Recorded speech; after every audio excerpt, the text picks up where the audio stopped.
Hi guys, ఈరోజు మనము leading zinc oxide company గురించి మాట్లాడుకుందాం. JG chemicals one of the leading company of zinc oxide manufacture, వరల్డ్లోనే top 5లో ఉంది. సో ఇండియాలో అయితే ఏషియా మొత్తంలోనే ఇదే పెద్ద largest manufacture of zinc oxide. So వీటి యొక్క యూసేజ్ చెప్తే మీకు మైండ్ పోద్ది, అంత బాగుంటుంది దీని యొక్క యూసేజ్. బెస్ట్ కాంపిటీటర్స్ కూడా ఎవరు లేరు. సో ఫస్ట్ ఈ కంపెనీ గురించి మాట్లాడుకుందాం. నేను దాదాపు 2 to 3 quarters నుంచి ట్రాక్ చేస్తున్నాను ఈ కంపెనీని. సో అసలు ఈ కంపెనీ ఏం చేస్తుంది, ఎలా చేస్తుంది, ఎందుకు కాంపిటీటర్స్ లేరు, ఇవన్నీ తెలుసుకుందాం ఈరోజు. సో 1975లో కోల్కతాలో స్టార్ట్ అయింది. దాదాపు 600 మెట్రిక్ టన్స్ పర్ యానం కెపాసిటీతో స్టార్ట్ అయ్యి ఇప్పుడు 70,000 మెట్రిక్ టన్ పర్ యానం తో జింక్ ఆక్సైడ్ మ్యానుఫ్యాక్చర్ చేస్తుంది. సో దీనికి మెయిన్ డిఫరెన్స్ ఏంటంటే, జింక్ ప్రైమరీ జింక్ నుంచి, అంటే ఏదైతే మనం మైనింగ్ చేసి జింక్ తెస్తామో దాని నుంచి కాకుండా జింక్ రీసైకిల్ చేసి ఆ రీసైకిల్ జింక్ను అంటే యూస్ చేసిన జింక్ను, కాకపోతే జింక్ స్క్రాప్ ఇదంతా ఉంటుంది కదా, దాన్ని కలెక్ట్ చేసి రీసైకిల్ చేసి జింక్ ఆక్సైడ్ని, జింక్ సల్ఫైడ్ని వీళ్ళు తయారు చేస్తారు. ఇది మెయిన్ బిజినెస్ మోటికి. ఏంటంటే వేరే ఏ కంపెనీ ఇంత పెద్ద నెట్వర్క్ లేదు ఈ రీసైకిల్ జింక్, అంటే స్క్రాప్ జింక్ను తెచ్చుకొని వాళ్ళు దాన్ని రీసైకిల్ చేసి జింక్ ఆక్సైడ్గా, జింక్ సల్ఫేట్గా, మల్టిపుల్ వేరియంట్స్ ఆఫ్ జింక్ ఆక్సైడ్గా మార్చడానికి ఇది చాలా పెద్ద ఎంట్రీ బ్యారియర్. అంత ఈజీ కాదు. సో వీళ్ళు మాత్రం major steel companies, world wide ఉన్న స్టీల్ కంపెనీస్, దాని తర్వాత డిఫరెంట్ వేస్ ఆఫ్ రీసైక్లింగ్, అంటే స్క్రాప్ను వీళ్ళు సోర్సింగ్ చేసి తెచ్చుకుంటారు. అది మెయిన్ మోటివ్ వీళ్ళకి. సో ప్రస్తుతానికి 200 కస్టమర్స్, డొమెస్టిక్లోనే 200 కస్టమర్స్, ఎక్స్పోర్ట్ ఇండస్ట్రీలో 50 కస్టమర్స్ ఉన్నారు. 10+ కంట్రీస్లో వీళ్ళు ఉన్నారు. సో వీళ్ళు జింక్ ఆక్సైడ్ ఎక్కడెక్కడ యూజ్ చేస్తారంటే, జస్ట్ మీకు ఒక ఎగ్జాంపుల్ చెప్తాను. టైర్స్ ఉంటాయి కదా మన వెహికల్ టైర్స్లో, సిరామిక్స్లో, paints, coating, pharma, electronics, batteries, agrochemicals, fertilizers, animal feed, speciality chemicals, lubricants, ఇట్లా ఎన్నో ఇండస్ట్రీస్లో మనకు జింక్ ఆక్సైడ్ అనేది వాడతారు. సో బట్ వీళ్ళ రెవెన్యూ దేని నుంచి ఎక్కువ వస్తుంది అంటే 90% ఆఫ్ రెవెన్యూ టైర్ ఇండస్ట్రీ నుంచి వస్తుంది. అంటే దాదాపు 90% వస్తుంది కాబట్టి దీన్ని మనము టైర్ యాన్సిలరీ కంపెనీస్, అంటే ఆటో యాన్సిలరీ కంపెనీస్ అని అనుకోవచ్చు. సో బట్ అదొక మెయిన్ రీజన్ ఏంటంటే, ఆటో ఇండస్ట్రీలో వీళ్ళ కాన్సన్ట్రేషన్ ఎక్కువ ఉంది. ఇప్పుడు మీరు చూసే ఆటో ఇండస్ట్రీ యొక్క సేల్స్ పడిపోయింది. మొన్న సియాట్ రిజల్ట్స్ వచ్చాయి, ఓన్లీ 6% గ్రోత్. అంటే సియాట్ వాళ్ళ కోర్ కంపెనీ పని చేయకపోతే దానికి జింక్ ఆక్సైడ్ సప్లై చేసే వీళ్ళ కంపెనీ పెరుగుద్దా లేదా, ఇది మనం చూడాలి. ప్రస్తుతానికైతే ఈ క్వార్టర్ రిజల్ట్స్ చూద్దాము. ఈ క్వార్టర్ రిజల్ట్స్ అయితే రెవెన్యూ 36% గ్రో అయింది, రెవెన్యూ 38% గ్రో అయింది, ఎబిటా 174%, ప్యాట్ 327% గ్రో అయింది. జస్ట్ రెవెన్యూ 38% గ్రో అయితే ప్యాట్ మాత్రం 327% గ్రో అవుతుంది. సో మీరైతే చూడొచ్చు, ట్రాక్ రికార్డ్ అయితే చాలా బాగుంది. ఇప్పుడు దాకా చాలా బాగా రిజల్ట్స్ వచ్చాయి. సో వీళ్ళకు మెయిన్ 2 ప్లాంట్స్ ఉన్నాయి, నాయుడుపేట, ఆంధ్రప్రదేశ్ నాయుడుపేటలో ఒకటి, వెస్ట్ బెంగాల్ ఒకటి.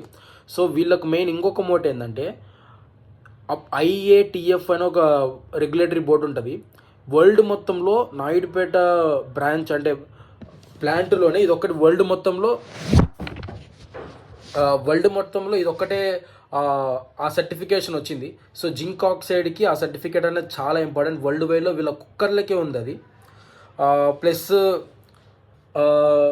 మీరు అనుకోవచ్చు, వాటెక్ వాబాక్ కూడా వీడియో చూసుంటారు. రీసైక్లింగ్ బిజినెస్లో ఈ కార్బన్ ఎమిషన్, ఎలక్ట్రిసిటీ కన్జంప్షన్ చాలా తక్కువ ఉంటుంది. ఎందుకంటే నువ్వు స్క్రాచ్ నుంచి ఒక ఎలిమెంట్ని తయారు చేయడం వేరు, దాని యొక్క స్క్రాప్ నుంచి ఎలిమెంట్ని తయారు చేయడం వేలు. సో వీళ్ళు ఏమంటున్నారంటే, మీ స్క్రాప్ ద్వారా జింక్ ఆక్సైడ్ని తయారు చేయడం వల్ల 73% ఎనర్జీ రెడ్యూస్ అవుతుంది, 82% కార్బన్ ఫుట్ ప్రింట్ తగ్గుద్ది.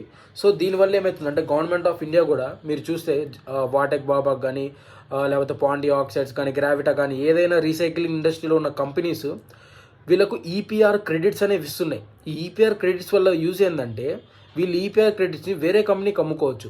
So extra source of income వస్తుంది. దీని ద్వారా వీళ్ళ యొక్క ప్యాట్ కూడా బాగా ఇంక్రీజ్ అయింది. సో ఇది మెయిన్.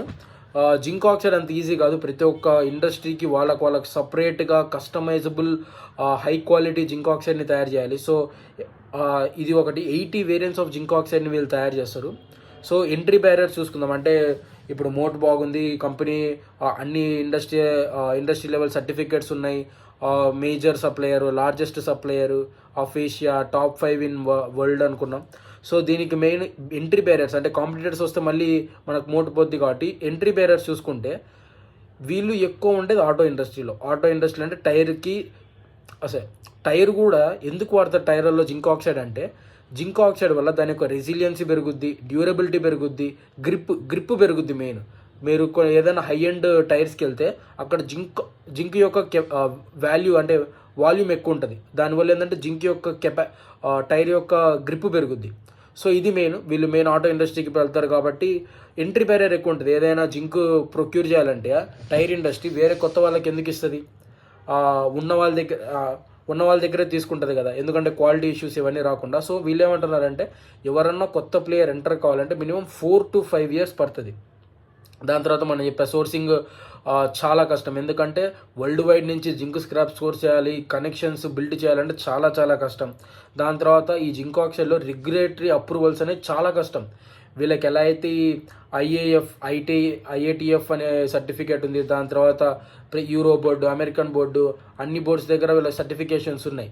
సో ఇవన్నీ తెచ్చుకోవాలి వేరే కాంపిటేటర్స్ కంటే చాలా కష్టం. ఇది వీళ్ళ main mode of business. Zinc oxide దీన్ని ప్రతి ఒక్క ఇండస్ట్రీలో వాడతారు. సో మామూలుగా చూసుకుంటే జింక్ ఆక్సైడ్ యొక్క యూసేజ్ 50% టైర్లో ఉంటుంది, మిగతా అగ్రికల్చర్ ప్రొడక్ట్స్, ఫెర్టిలైజర్స్, యానిమల్ ఫీల్డ్లో ఉంటుంది. బట్ వీళ్ళు మాత్రం 90% టైర్ ఇండస్ట్రీకి వస్తారు. అదొక్కటే చూసుకోవాలి మనం. కంపెనీ మాత్రం మేము టైర్ ఇండస్ట్రీ నుంచి కొంచెం డైవర్సిఫై చేసి agro chemicals, fertilizers, animal feed వీటిలోకి రెవెన్యూ షేర్ పెంచాలనుకుంటున్నాము. సో మనం revenue share other than tyre industry నుంచి ఎంత వస్తుందో అది కూడా బాగా చూడాలి. అది ఇంక్రీజ్ అవుతూ ఉంటే మనకు ఒక ఇండస్ట్రీ మీద డిపెండెన్స్ ఉండదు. సో మనకు ఆటో ఇండస్ట్రీ గ్రోత్ ఉన్నా లేకపోయినా మనకు రెవెన్యూ మాత్రం బాగా వస్తాయి. సో ఇది వీళ్ళ మెయిన్ బిజినెస్. చాలా కష్టం వేరే కొత్త కంపెనీ వచ్చి వీళ్ళ కాంపిటీషన్ ఇవ్వడము.